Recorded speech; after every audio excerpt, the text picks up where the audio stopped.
আহা, এই যে আমিষকে হার মানিয়ে দেবে এমন তরকারি থাকলে রাতে দুটোর জায়গায় 4টে রুটি খেতে হবে। রাধে রাধে বন্ধুরা, কেমন আছো সবাই? আশা করি সবাই ভালো আছো, সুস্থ আছো। সন্ধ্যাবেলা থেকে ব্লগটা শুরু করছি। বাইরে ঝিরিঝিরি খুব বৃষ্টি হচ্ছে, আর আমি সকালবেলা ভিজিয়ে রেখেছিলাম মুগ কড়াই আর তার সাথে ছোলার ডাল তরকা করব। বহুদিন পর করছি ছোলার ডাল দিয়ে মুগ কড়াই দিয়ে তরকা। আমি যখনই তরকারি করতাম আগে, যখন ভক্তিপথে আসেনি, তখন ছোলার ডাল একটু ওর মধ্যে দিয়ে দিতাম, তাহলে ভালো হতো। তো এখন প্রেসার কুকারের মধ্যে ছোলার ডাল আর মুগ কড়াইটাকে ধুয়ে আর দিয়ে দিলাম। তার মধ্যে একটু লবণ দিয়ে জল দিয়ে সেদ্ধ বসিয়ে দেবো। দুটো সিটি দিলেই হয়ে যাবে, কেননা সারাদিন ভেজানো আছে, খুব তাড়াতাড়ি হয়ে যায়। এমনিতেও তুমি মুগ কড়াই বা ছোলার ডাল না ভিজিয়েও সেদ্ধ করা যায়, কিন্তু একটু সময় বেশি লাগে। আমি ভিজিয়েই করি যাতে তাড়াতাড়ি হয়ে যায়। দুটো সিটি দিই। আর এদিকে আমি একটু আটা মেখে নিয়েছি লবণ দিয়ে, রুটি করব, তার সাথে তরকা। আর বাটিতে একটুখানি দুধ জাল দিয়েছি, হাফ দুধ, 500 দুধের হাফ, 250 দুধ জাল দিয়েছিলাম। তো সেটাকে একটু ছানা করে রেখে দিয়েছি লেবুর রস দিয়ে। এখন আটাটা মাখছি, মাখতে মাখতে এদিকে হয়ে যাওয়ার পর সেদ্ধ এখন দেখে নিয়েছি। দেখো, পুরোপুরি সেদ্ধ হয়নি, একটু গোটা গোটাও আছে, আবার সুন্দর সেদ্ধ হয়েছে। লবণ দিলে এটা বেশ ভালোই হয়। কড়াতে অল্প একটু সর্ষের তেল দিলাম, জিরে, শুকনো লঙ্কা, তেজপাতা ফোড়ন দিয়ে একটু লবণ দিয়েছিলাম।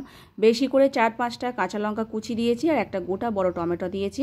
এটাকে এখন ভাজা ভাজা করছি। আর ছানাটা দেখো খুব সুন্দর হয়ে গেছে। একটু সরু সরু করে ক্যাপসিকাম দিয়েছি, একটু ঝালটা বেশি হবে, তার জন্য পরিমাণ মতো কাঁচা লঙ্কা কুচিয়ে দেবে। তো যেমন যে ঝাল খাও সেরকমভাবেই দেবে। খুব সুন্দর হয় তরকাটা।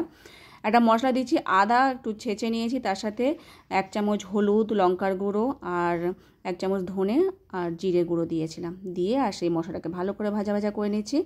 এখন এই সেদ্ধ করা মুগ কড়াইটা এর মধ্যে দিয়ে দেবো। তো খুন্তি দিয়ে দিয়েছিলাম, হচ্ছিল না, পড়ে যাচ্ছিলো, তাই প্রেসার কুকার ধরেই উল্টে দিলাম এর মধ্যে। তারপর জল ঢেলে দিয়েছি। আর এটা একটু ফুটে যাওয়ার পরই আমি ছানাটা এখন ধুয়ে এর মধ্যে দিয়ে দিয়েছি। ছানাটা ধুতেই হবে, নাহলে টক ভাগটা বেশি থাকবে। ধুয়ে আর ছেঁকে দিয়ে দিলাম। ছানাটাকে ভেজেও দিতে পারো, খুব সুন্দর হয়।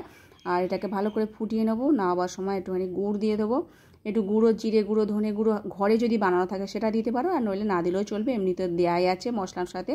তো ভালো করে মিশিয়ে নিয়ে এটাকে একটু ফুটিয়ে নিয়ে নামিয়ে নেবো। তারপর গরম গরম রুটি কটা করে নেবো।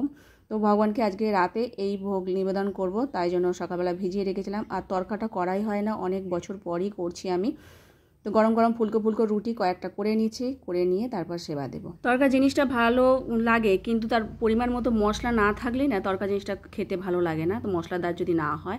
তো আগে করতাম, এখন খুব কম করি। তো প্রভুজি আবার মুখ করে নিয়ে এসলো, তাই দিয়ে করলাম। তো যাই হোক, এখন ভগবানকে সেবা দিয়েছিলাম। শশা কুচি করেছিলাম, তার সাথে কাঁচা লঙ্কা, একটু লেবুর রস মিশিয়ে একটু স্যালাড বানিয়ে দিয়েছি। তারপর মিষ্টি, আম, কলা যা ছিল সব কিছু দিয়ে ভগবানকে সেবা দিয়েছিলাম।